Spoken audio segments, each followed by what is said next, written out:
Hello बच्चों, let's see the question and here the question is what is Teflon. हमें बताना है Teflon क्या होता है। Second question is why is it used as an electrical insulation. हम इसे एज अ इलेक्ट्रिकल इंसुलेशन क्यों यूज करते हैं। तो चलिए बच्चों करते हैं इस क्वेश्चन को। And first of all let's see the key concept for this question. तो हमें क्या मालूम है बच्चों इस क्वेश्चन में कि जो टेफ्लॉन है, टेफ्लॉन जो होता है that is actually a trade name. ठीक है।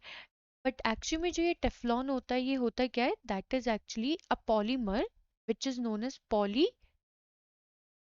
टेट्रा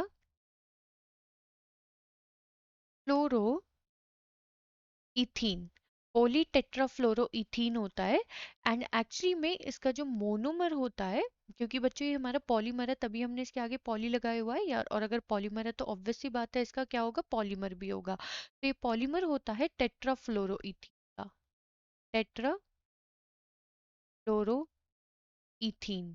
तो अगर हम यहाँ पे इसकी रिएक्शन देखें तो इसकी रिएक्शन है,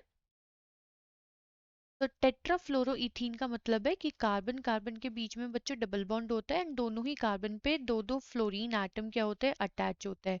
तो ये क्या है हमारा टेट्राफ्लोरोइथीन, जो कि है हमारा मोनोमर। ठीक है। अब बच्चों जब हमारे मोनोमर के n नंबर ऑफ यूनिट्स होती हैं, ये क्या है हमारा मोनोमर, तो हम यहाँ पे भी इसे लिख देते हैं जिससे कि हमें कंफ्यूजन ना हो।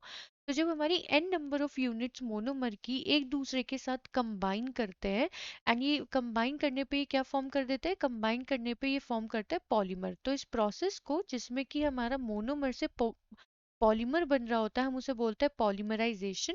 एंड पॉलीमराइजेशन होने के बाद बच्चों होता क्या है, ये कन्वर्ट हो जाता है into C bond C, F F F F.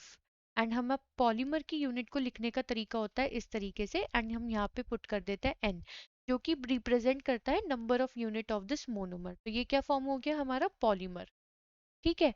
तो बेसिकली बच्चों यहाँ पे हमसे क्वेश्चन में पूछा गया टेफ्लॉन क्या होता है, सो हम बोल सकते हैं that Teflon is the polymer of tetrafluoroethylene. तो टेट्राफ्लोरोइथीन जब पॉलीमराइज होता है तो पॉलीमर फॉर्म करता है जिसे हम बोलते हैं पॉली टेट्राफ्लोरोइथीन, एंड उसका ट्रेड नेम है हमारा टेफ्लॉन। तो ये क्या फॉर्म हो गया यहाँ पे, टेफ्लॉन। अब जैसे कि बच्चों हम यहाँ पे टेफ्लॉन का स्ट्रक्चर देख रहे हैं, तो ये हमारा किस तरीके से, अगर हम यहाँ पे उसकी कैरेक्टरिस्टिक लिखें, तो टेफ्लॉन में ये हमारा कैसे कंपाउंड है बच्चों, नॉन पोलर कंपाउंड है। नॉन पोलर कंपाउंड क्यों है, क्योंकि बच्चों जो इसका डाइपोल मूवमेंट है, यहाँ पे अगर हम देखें, जो डाइपोल मूवमेंट है वो डिपेंड करता है इलेक्ट्रोनेगेटिविटी पे। तो जितने इलेक्ट्रॉन्स ये फ्लोरीन खींच रहा होगा अपनी तरफ, उतने ही इलेक्ट्रॉन ये वाला फ्लोरीन भी खींचेगा, क्योंकि दोनों की इलेक्ट्रोनेगेटिविटी सेम है। तो जो हमारा टेफ्लॉन है ये नॉन पोलर कंपाउंड होता है, यानी कि इसका जो डाइपोल मूवमेंट होता है, dipole movement, dipole moment is actually equals to zero, वो जीरो के बराबर होता है। ठीक है। जिसकी वजह से बच्चों हम यहाँ पे क्या कह सकते हैं, that it is having a strong strong covalent bond, strong covalent bond. क्यों, क्योंकि डाइपोल मूवमेंट जीरो है, और डाइपोल मूवमेंट तभी जीरो होता है जब हमारे कोवलेंट बॉन्ड प्रेजेंट होता है। एंड स्ट्रॉन्ग कोवलेंट बॉन्ड का मतलब है बच्चों कि there is no conductivity of electricity. क्यों बच्चों, क्योंकि इलेक्ट्रिसिटी वहीं पर ही कंडक्ट की जा सकती है जहाँ पे कुछ पोलैरिटी हो, जहाँ पे डाइपोल मूवमेंट जीरो के बराबर ना हो। तो टेफ्लॉन जो है वो हमारा कंप्लीटली नॉन पोलर कंपाउंड है, इसका डाइपोल मूवमेंट जीरो के बराबर होता है। जिसका मतलब ये हो गया कि यहाँ पे स्ट्रॉन्ग कोवलेंट बॉन्ड है। स्ट्रॉन्ग कोवलेंट बॉन्ड का मतलब है ना ही कोई फ्री इलेक्ट्रॉन होगा ना ही कोई आयन होगा, तो there will be no conductivity of electricity. और अगर ये इलेक्ट्रिसिटी को कंडक्ट ही नहीं करेगा, तो हम इसे कैसे यूज कर सकते हैं, हम इसे as a electrical insulator use कर सकते हैं। क्यों, क्योंकि ये इलेक्ट्रिसिटी को फ्लो ही नहीं होने देगा। तो बच्चों क्वेश्चन में हमसे ये दोनों ही पार्ट पूछे गए थे, हमने यहाँ पे एक्सप्लेन कर दिए हैं।